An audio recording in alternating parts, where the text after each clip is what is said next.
Welcome to Luca and Miguel. Enjoy the video. You begin by isolating the problem. Play the clip at full resolution and mark where flicker appears so you know the pattern.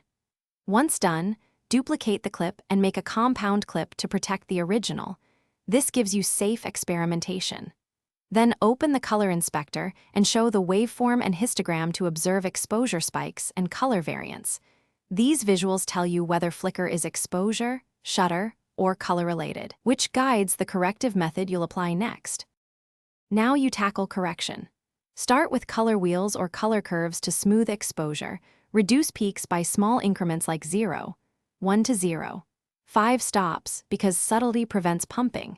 If flicker persists, add keyframes to target affected intervals or apply a flicker fix style effect and tweak its sensitivity.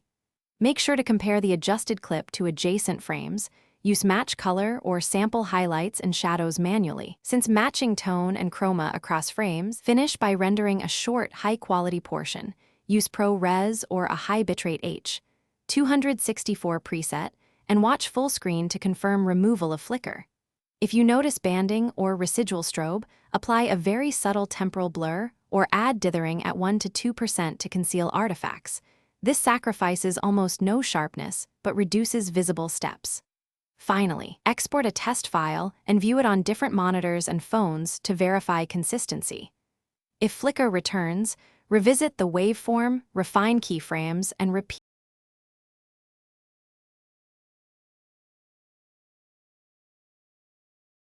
Thanks for watching and please subscribe. It's the best investment you'll ever make.